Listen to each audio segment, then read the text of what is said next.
For a long time, I've been looking for an 85mm lens that needs to be budget-friendly, lightweight, and will be a great addition to my travel bag. So was I totally surprised when Yongnuo reached out to me to review their 85mm lens? Of course, because I had never heard of Yongnuo. Was I even more surprised when the lens never showed up? So I went to their website and I bought the lens. When the lens arrived, I slapped it onto my Sony a7C II and the surprises just kept happening.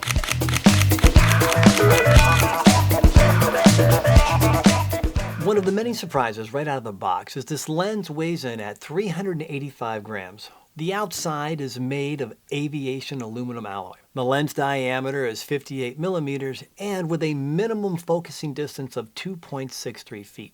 This lens is made for all Sony E-mount cameras. On the lens you will find an AF/MF switch on the left, and underneath that it comes with a function button that you can assign a function through the program menu. The focusing ring is nice and wide and it's easy to find with your fingers.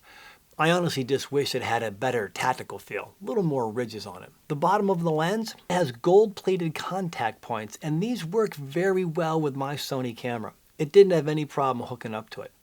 It has a metal rubber ring around it and it's dustproof and waterproof, but as the Yongnuo website tells you, if you're shooting on a rainy day, well, try to keep your lens from getting wet. As for the inside, it has 9 elements arranged in 8 groups. The aperture is made up of 7 circular blades, which will make an appearance during the bokeh test. The f-stop range from an f/16 to a dreamy f1.8, which is going to give you bokeh fever.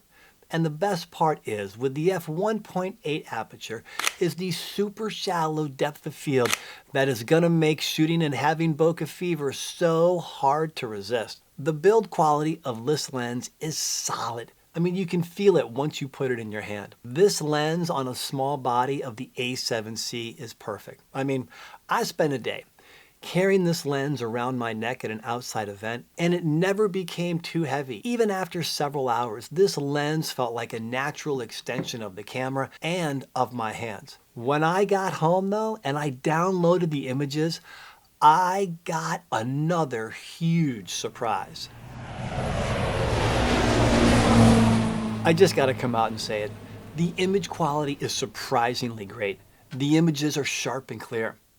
One of my tests, I just took a picture of a brick wall because I was curious to see that if the sharpness would hold up in the corners.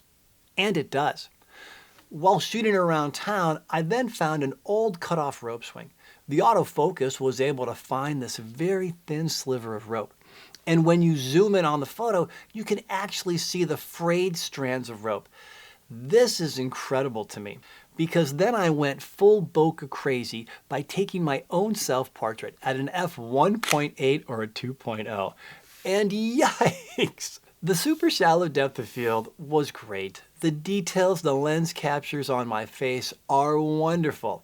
You can even zoom in and see that I am wearing contact lenses. And if you didn't notice, in one of my photos, I was trying to pose as if I was on a book cover for being a detective novelist. The image quality on this lens makes it a great portrait lens.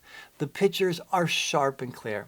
And the few landscape pictures that I took also showed that this lens is capable of producing great landscape photos. So now you have a lens that is lightweight. It produces great images. Let's look at some photos with bokeh and discover another one of its incredible surprises.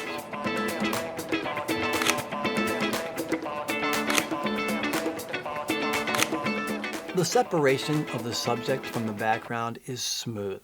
The bokeh is seamless in isolating the subject from the background, and this is without a light in the background. The bokeh effect with lights in the background shows a variety of characterized bokeh. At f1.8, you do get some cat eyes. At f2.8 to 9.0, you can see that there are literally 7 aperture blades. And it gives this lens its character, and I liked it. When the lights weren't as pronounced in the background, the lens did produce nice round orbs, adding to the personality of this 85mm lens. And I really was impressed at the bokeh.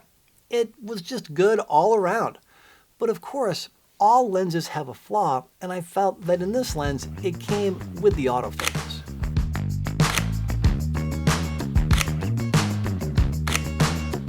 To me, the biggest flaw was the autofocus motor. It was not as fast or as responsive as, say, my Sony 50mm f1.8.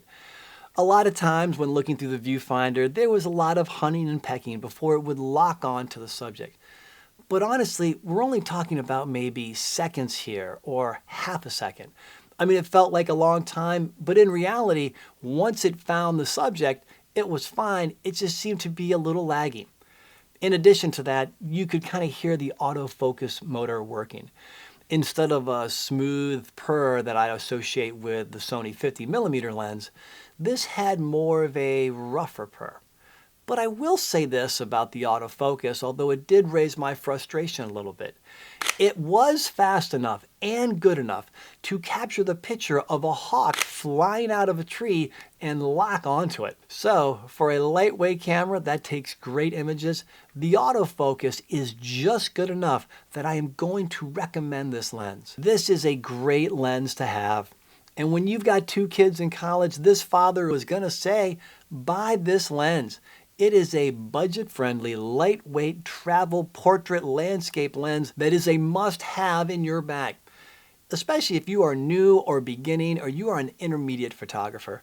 This Yongnuo lens is one surprise after another, and it is going to last for a long time in your camera bag. I have an affiliate link down below to purchase this lens for around $369, which makes this, frankly, a great price. If you want to save even more money, you can do what I did from my experience. Order the lens directly from the Yongnuo website.